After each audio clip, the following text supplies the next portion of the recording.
قبل كل حاجه كده انا طالبه منكم طلب قبل الفيديو، يا ريت يبقى فيه لايك.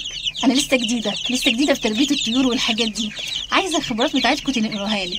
انا جبت فراخ بلدي النهارده، حطيت البلدي على الابيض على الهجيني على الكل كله على بعضه كده. قولوا لي في الكومنتات، واهم حاجه اللايك والاشتراك في القناه.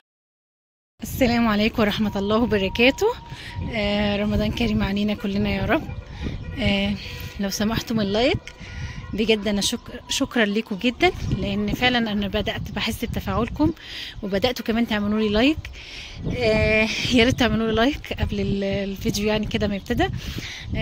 بصوا انا لسه جايه من المدرسه، لسه جايه حالا من المدرسه.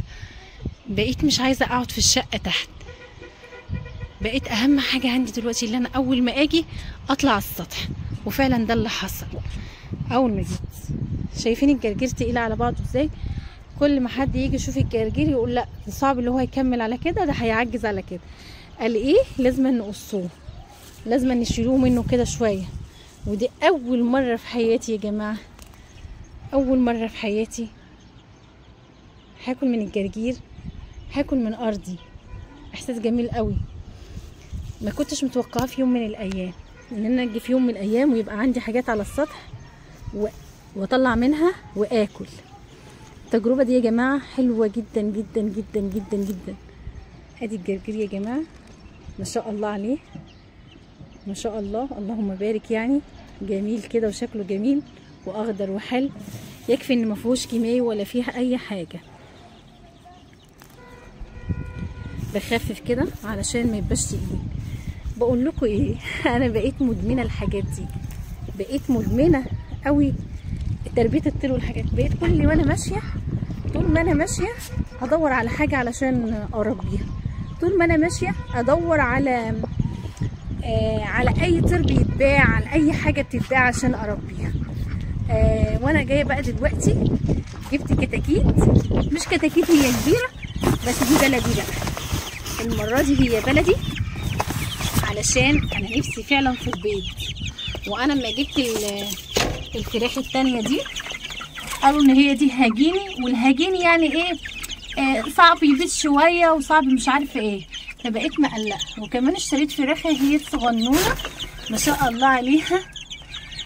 الفراخ دي بيقولوا هي فرضة الفراخ البيضه، بس الراجل ضحك عليا فيها. انا مش عارفه والله العظيم. يعني انا بشتري بقول للراجل الواحد بكام، عطاني الواحد تقريبا ب2 جنيه ونص. كان كتكوت صغنون قوي، لدرجه جوزي بيقول لي ايه هو فيه كتكوت ب2 ونص، ده البيضه ب5 و6 جنيه. اكيد الفراخ دي مش هتنفع. وفعلا انا من ساعه ما جبتها وهي قاعده تاكل تاكل تاكل تاكل تاكل وما بتكبرش. انا مش عارفه. والفراخ الهجين اللي انا جبتها بسم الله ما شاء الله كبرت وبقت حلوه. بس في ناس بقى بيقولوا ان الفراخ الهجيني دي يا جماعه مش بتبيض. النهارده بقى وانا جايه اشتريت ايه؟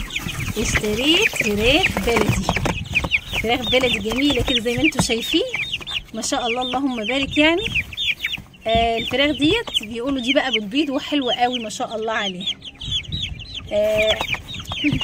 فرحتي النهارده بالفراخ البلدي ما اقولكوش يعني. وكمان الفراخ الفيومي، بيقولوا الفراخ الفيومي دي بسم الله ما شاء الله عليها من الحاجات الحلوه قوي اللي هي بتجيب بيض كتير. فمش عارفه المعلومه دي صح ولا ايه، بس انا فعلا مبسوطه النهارده بالحاجات اللي انا جبتها.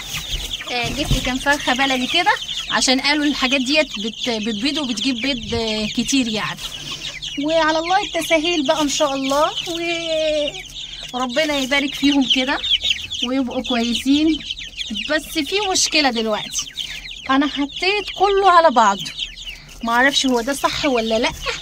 يا ريت تكتبوا لي في الكومنتات هو ينفع احط الابيض على البلدي على الهجيني كله لخبطيكه كده على بعض ولا ايه؟ انا مستجده يا جماعه، يا ريت تقولوا لي ان ده صح ولا غلط. بس في حد النهارده قال لي بقول لك لو سمحتي ممكن تتخلصي من الفراخ ديت. الفراخ ديت بيقولوا لي تخلصي منها. هو ينفع اتخلص من الفراخ؟ حرام. بيقولوا هتفضل تاكل كتير كتير كتير ومش هتكبر بعد كده، عمرها ما هتكبر، وهتاكل منك كتير قوي ومش هتعرفي تاكلي منها حاجه ولا تستمتعي اكتر من انها هتاكل. وانا صراحه مستحرمه ان انا اتخلص منهم. هعدمهم يعني ولا ايه؟ ما ينفعش والله، حرام. فربنا ييسر الحال كده، وهفضل اكلهم كمان شهرين.